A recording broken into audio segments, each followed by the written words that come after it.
I've been meaning to show you this one for quite a long time, but there's not really that much to show, is there? It's an outside LED battery-powered motion detection, PIR, whatever, light. That's it, really.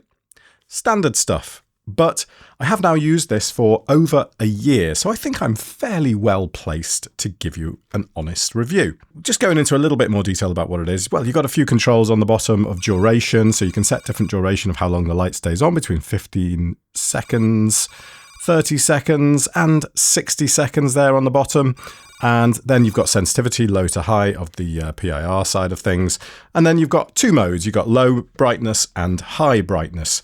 And this is perfect for what I use it for, but it isn't very bright. If you're expecting a product that will throw light across a sort of 20-meter driveway, or probably more than that, this is not for you. This isn't going to do the job. You will need something more powerful. This will happily light up an entrance, say above a back door, or an entrance to a shed, or just the entrance of your door, in fact, your front door. So it'll light a small area of a couple of meters in a sort of radius of a couple of meters. The brightness clearly depends on the battery level. And right now, I've actually brought this inside, which is what made me do this review. I kind of cleaned it up, I wiped it up a bit, got all the cobwebs off it and stuff like that. There are still a few on there, as you can see. But the reason I thought I'd do this review now is because I'm just about to change the batteries. And this is quite dim once the voltage on the battery drops. But again, that doesn't matter too much for me. And also, the battery life is very, very long. I use this out on, it looks out onto a street. So this is, at nighttime, is turned on whenever anybody walks past on that side of the pavement. So this is on much, much more than someone who might be using it at a back door or a side door of a house or a garage or something like that, where it will only come on when maybe an animal goes past or someone actually goes into that area. So the battery life on this is really, really good. You will get, I would have thought, I mean, even over winter, I can get a good few months out of it. In the summer, because obviously it's daylight more of the time, and this isn't operating more of the time here in the UK. We got like, it only gets dark around sort of 9 o'clock at the moment, 9 o'clock in the evening. So this is only on for 9 to 5 or something like that right now. Whereas in the winter, this will be coming on from 3:30 until 8 in the morning. So big, big difference as far as usage is concerned. And the batteries in summer will last probably 3-6 months.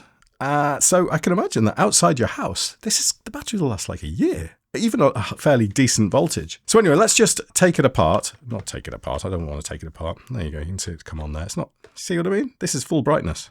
I mean, I've got camera lights going on in here, so my camera is tuned down slightly.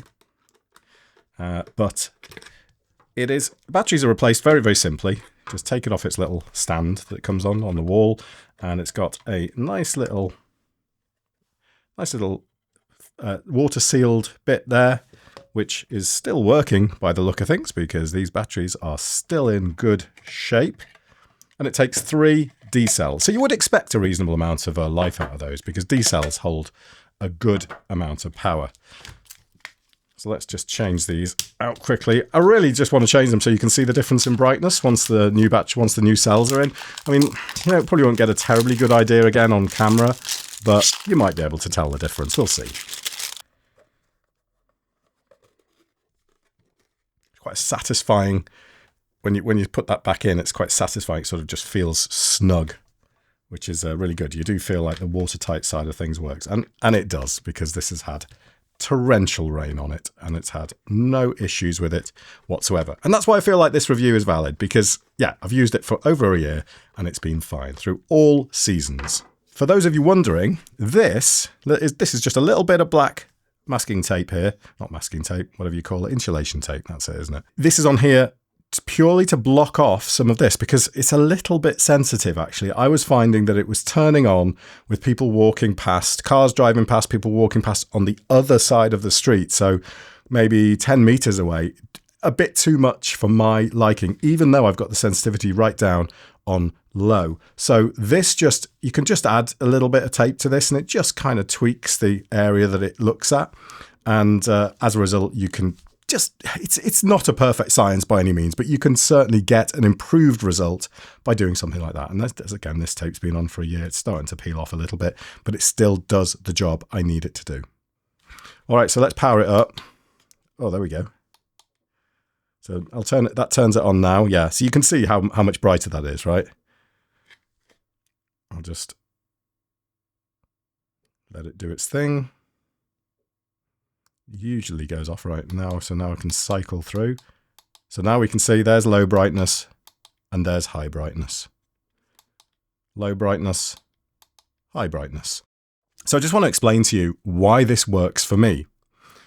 Well, I'm only really using this as a fill camera, if you like, for CCTV. So when CCTV cameras say they will do nighttime footage in color, so non-infrared footage, they are always stretching the truth a little bit. That footage can become very noisy. It can become smeared if you haven't got it set up correctly. It can become incredibly grainy and just not really very good quality as far as IDing people is concerned.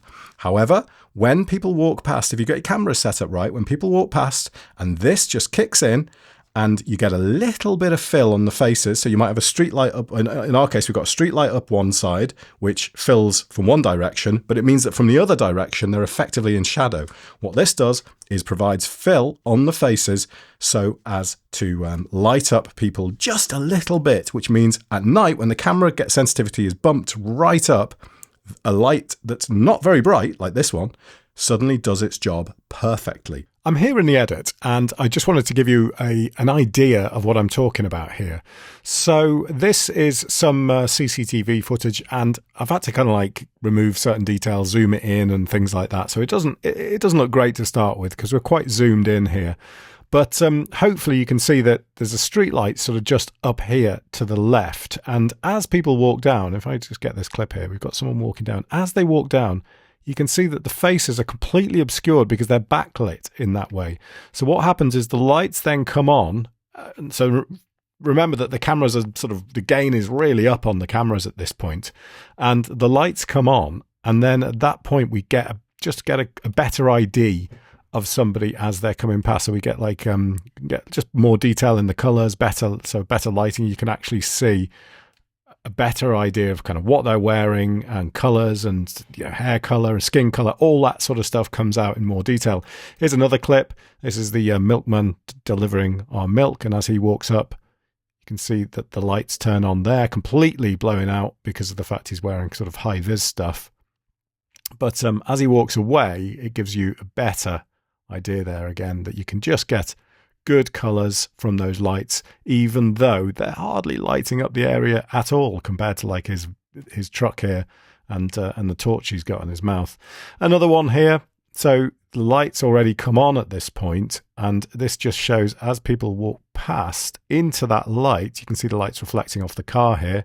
As they walk into the light, yeah, you've just got good identification, hair color, skin color, clothes, all that sort of stuff. Yeah, just lets you see very clearly. I don't really want to ID anybody here, but yeah, you can see clearly what people are wearing, and that's just because of the lights. They don't have to be super bright to do that. They just have to be bright enough to just fill that little bit of darkness that exists on the street, and that the cameras just can't be bumped up to cater for. Because if I lower the shutter speed on the cameras, if I push the gain up too high, it just makes the image a mess. It doesn't work. So the fact that it's not that bright is quite good, because if you're using this on the street, it's sort of annoying, isn't it? If you walk past a house and you get blinded by this bright light shining in your face. It's not the case with this. It just provides a sort of light to guide the way a little bit, and certainly is not offensive, shall we say, in any way. It just isn't bright enough to do that. So overall, would I recommend this? Yeah, given those caveats, if you listen to this video in full and you kind of understand the limitations whereby this can be a little bit sensitive sometimes, the brightness can drop off a little bit with the voltage of the batteries as the batteries get old, and overall, it's just not that bright anyway. If you're using it just to light a doorway, light a small area, a couple of meters, something like that, this is perfect for you. So anyway, there you go, Matt. That's my review of the FLITI outdoor LED battery-powered light. The fact that it's batteries, though, is so handy. Not having to wire anything in, super handy for me. And that alone is a good enough reason to get one of these if you need something for outside. Thanks very much for watching. I am tempted actually to get another one of these for the back door.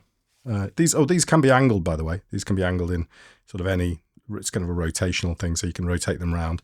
I don't want to change them because I've got these sort of perfectly angled for what I use. But yeah, they've got sort of, you can rotate these lights right round. You can paddle them, put them both together straight, or do whatever you want with them, really. It's not bad. Hope you enjoyed the review. Thanks for watching. And as I say, if you want to support the channel, there are links in the description to this product. And I will see you again soon.